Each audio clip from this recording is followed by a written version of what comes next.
There comes a moment in your life, quiet, still, almost unnoticeable, when your soul whispers, "This isn't love anymore." You feel it in the silence after a one-sided conversation, in the ache of being there for everyone while no one shows up for you. You've poured yourself into people who didn't even bring a cup to the table. And still, you stayed. Still, you tried. Because your heart, it doesn't know how to give halfway. But listen, your heart may be pure, but it's not a doormat. It's not a place for broken people to wipe their feet and walk away. You are not obligated to shrink just because someone else can't handle your light. You are not required to keep bleeding for people who never once tried to stop your wounds from opening. You have to learn something painful, but powerful. Not everyone deserves access to your spirit. Not everyone gets to sit at the table of your peace. And that isn't selfish, it's sacred. Sometimes love means letting go. Sometimes healing begins when you stop showing up where you're only tolerated, not celebrated. Now is the time to reclaim yourself. There's a quiet exhaustion that comes from giving too much to the wrong people. You don't always notice it at first. It creeps in slowly, like a heaviness you can't quite explain. You think you're just tired, just stressed, just overworked. But deep down, your soul knows. It's tired because it's been carrying people who never learned how to walk beside you. It's drained because it's been wrapped around others, holding them together while you fall apart in silence. The first step to healing is acknowledging that not everyone you care for is good for you. You have to start paying attention to how you feel after spending time with someone. Do you feel seen, valued, and uplifted? Or do you leave their presence feeling small, confused, maybe even invisible? The people who drain you will often disguise their weight as love. They'll say they care while they ignore your needs. They'll take your time, your energy, your loyalty, and leave you wondering if you were ever enough. That wondering is your red flag. That ache in your chest is your sign. Sometimes, the people you've held closest are the ones who have quietly bled your spirit dry. The ones who only call when they need something. The ones who celebrate with you, but go silent in your suffering. The ones who say, "You're too sensitive?" when you express your pain. These people don't see you as a soul, they see you as a service. As long as you're useful, they'll stay. But the moment you ask for more, for balance, for understanding, they vanish. You weren't created to be a lifeline to people who would let you drown in return. It's not your responsibility to fix broken people who refuse to heal themselves. You can't keep sacrificing your peace just to keep someone else from falling apart. You can love people and still walk away. You can care deeply and still choose yourself. Let go of the idea that loyalty means self-betrayal. Let go of the fantasy that someone will eventually appreciate you if you just give them enough time. Emotional vampires don't always look dangerous. Sometimes they wear a smile. Sometimes they hold your hand. Sometimes they even say the right words. Until you stop serving their needs. That's when their mask slips. That's when you realize they were more addicted to your kindness than connected to your soul. That realization is painful, but it's also freeing. Because once you recognize the ones who drain you, you can start protecting yourself with more intention. It's not bitterness, it's awareness. It's not hate, it's healing. You're not wrong for noticing when someone repeatedly hurts you, manipulates you, or makes you question your own worth. You're not wrong for being tired of carrying people who never offer to carry you. You're allowed to choose peace over people. You're allowed to walk away from those who only show up when it benefits them. Not everyone deserves the softest parts of you. When you keep pouring into people who leak, you'll always feel empty. When you keep extending grace to people who weaponize it, you'll always feel betrayed. And when you confuse love with obligation, you'll keep giving your light to people who only know how to dim it. The truth is, some people are not friends. They're lessons. They teach you what to no longer tolerate. They teach you what depletion feels like. And eventually, they teach you how to protect your heart. So begin with recognition, not judgment, not anger, just recognition. Quietly and honestly observe who feeds your spirit and who depletes it. Who listens when you speak and who waits for their turn to be heard. Who claps when you win and who claps the loudest when you fall. These patterns are not coincidence, they're clarity. And clarity is the beginning of freedom. There comes a time when silence is no longer strength, when constantly keeping the peace only leads to pieces of you being scattered. You were not born to carry the weight of everyone's expectations, while your own voice gets drowned in the noise. Setting boundaries is not cruelty. It's clarity. It's choosing yourself in a world that often asks you to be everything for everyone. There's power in saying, "This is what I need. This is what I will no longer accept. This is where I draw the line. That power isn't selfish, it's survival. Boundaries are how you teach people to treat you. Every time you say yes, when your heart is begging to say no, you teach others that your comfort is negotiable. Every time you stay silent just to avoid confrontation, you reinforce the lie that your needs don't matter. You are allowed to ask for space. You are allowed to say, I don't like how that makes me feel. You are allowed to protect your energy like it's sacred. Because it is. You are not difficult. You are not overreacting. You are finally refusing to be diminished. People who love you in truth will not be offended by your boundaries. They'll respect them, but the ones who benefited from your lack of them will push back. They'll call you distant, cold, selfish. Let them. Let them reveal themselves. Because when you begin to honor your own limits, you expose the ones who only loved your availability, not your soul, and that's a truth you need to see with open eyes. Boundaries don't just protect you from others. They reveal others to you. It takes courage to say, I deserve more. It takes strength to stop explaining yourself to those who only hear what they want. You don't owe anyone unlimited access to your time, your body, your thoughts. Not every text needs a reply. Not every invitation needs acceptance. You get to choose what peace looks like for you, and sometimes peace looks like distance. Space is not punishment, it's preservation. And anyone who truly sees your heart will understand that. You were not created to be stretched until there's nothing left. When you say, I can't do this, you're not failing someone, you're honoring yourself. When you say, this doesn't feel right, you're not being dramatic, you're being real. The world has taught you to be soft-spoken, to keep others comfortable, to smile even when your spirit is screaming. But now, you're unlearning that. You're reclaiming your voice. You're remembering that peace is not passive, it's practiced. Stop apologizing for your boundaries. Stop explaining your healing. Stop shrinking so others don't feel small beside your truth. The right people will rise to meet your standards. The wrong ones will try to shame you for having them. Either way, you win. Either way, you learn. Either way, you grow. Let your no be a complete sentence. Let your I'm not okay with that be reason enough. Your needs are not a burden. They are a blueprint for how others should show up for you. Some people won't understand the new you. The one who speaks up, who prioritizes peace, who no longer entertains chaos. That's okay. Growth will cost you some connections, but peace will replace them with something deeper. Boundaries don't push love away. They filter out the false version of it. The love that remains after your limits are known is the love that was always meant to stay. That is the love worth making room for. Don't wait until you're broken to build a boundary. Don't wait until the resentment boils over to finally say, this is too much. You deserve a life that feels safe on the inside, not just polished on the outside. Every boundary you set is a step toward that life.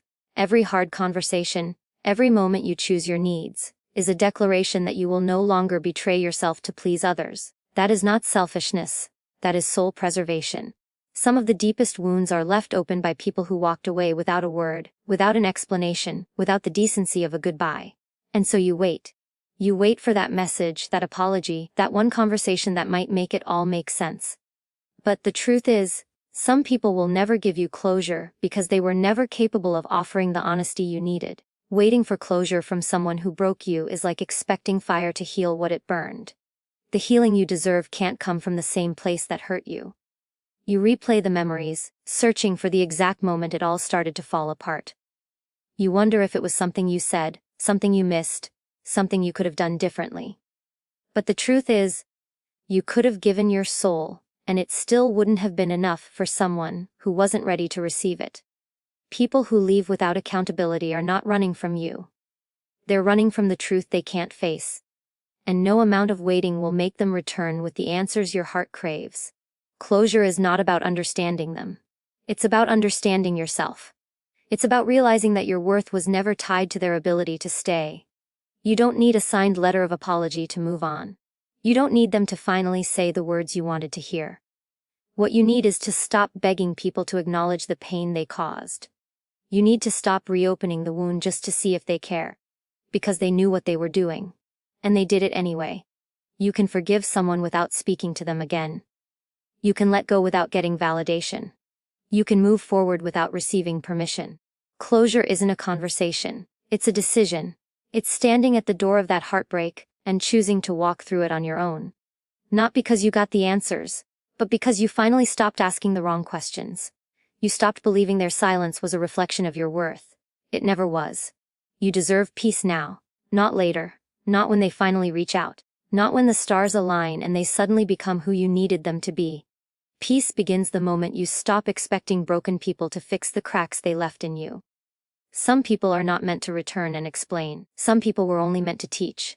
Their absence is their answer. Their silence is the story. Let that be enough. Closure is also accepting what you may never fully understand. Sometimes the why never comes.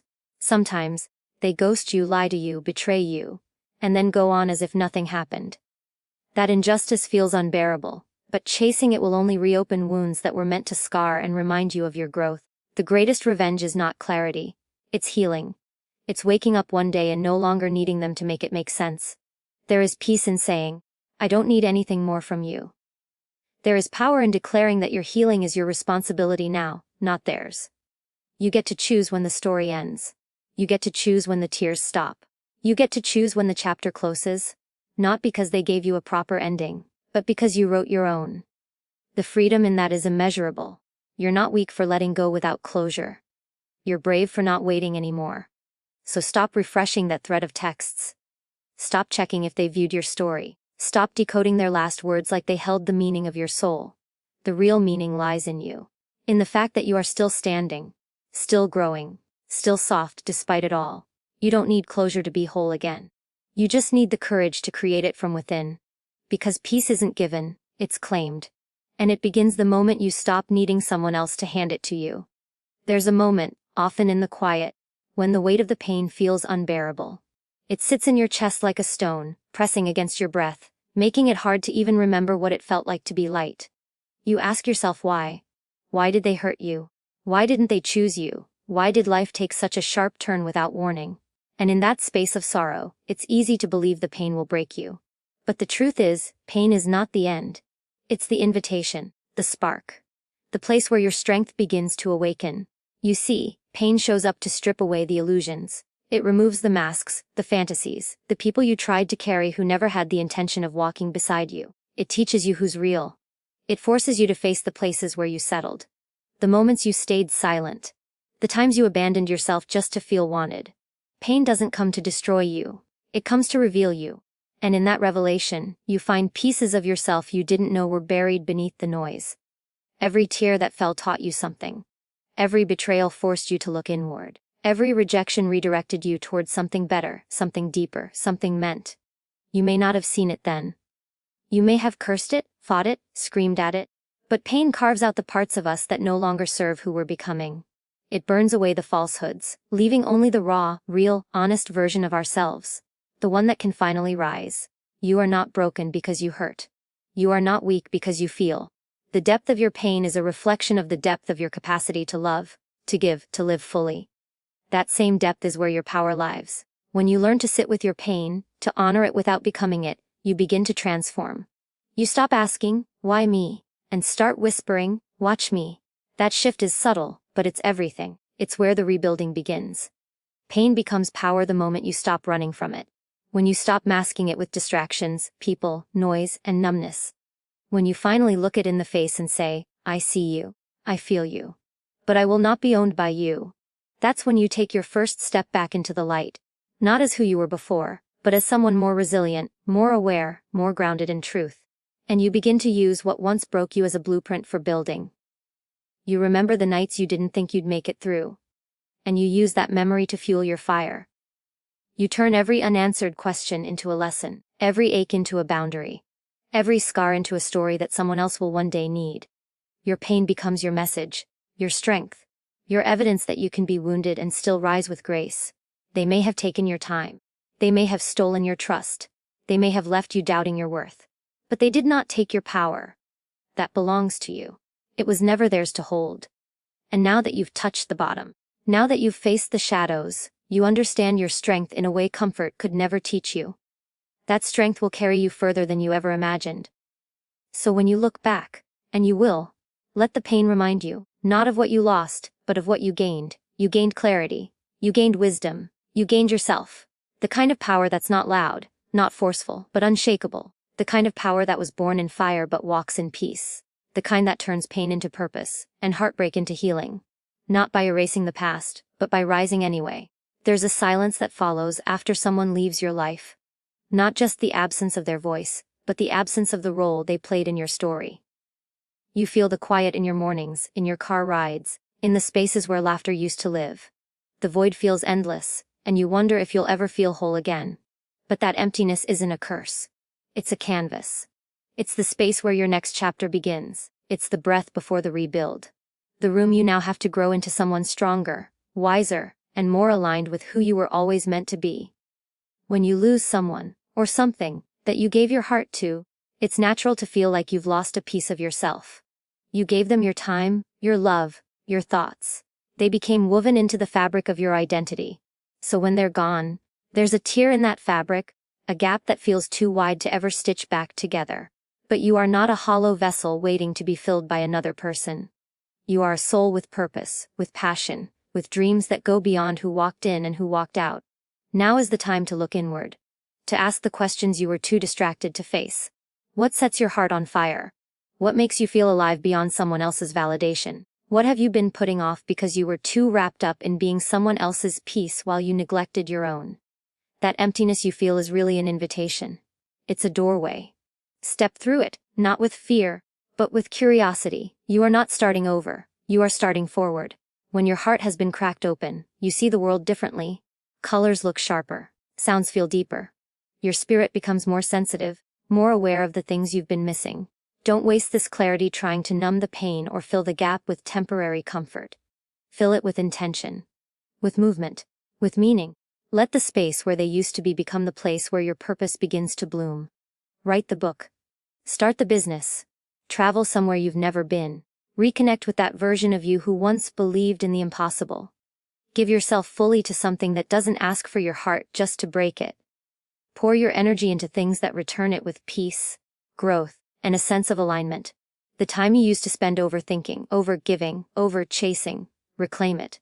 Use it to build something that doesn't fall apart. And when the loneliness creeps in, and it will, remind yourself that it's just a sign of space being cleared for something better. That hollow feeling is not a weakness. It means your heart is open, ready, available to receive what is real, what is right, what won't make you question your worth. Don't fill the void with noise. Fill it with truth, with action, with soul, deep commitment to becoming the person you once thought you needed someone else to complete. You are not here just to survive someone's absence. You are here to rise in your own presence, to find peace in your solitude, to make your life so full, so vibrant, so rooted in purpose that when love returns, and it will, it finds you whole, not waiting. You are not unfinished without them. You are unfolding into the person you were always destined to become. The absence only revealed the room you had to expand. So take this time as sacred. Not as a punishment, but as a preparation. Let the quiet be your teacher. Let the stillness stretch your spirit. Let the emptiness become a birthplace, not of longing, but of legacy. Because the most beautiful things are often built from the spaces that once felt unbearably empty. And now, this is your space. Your moment. Your purpose waiting to be lived.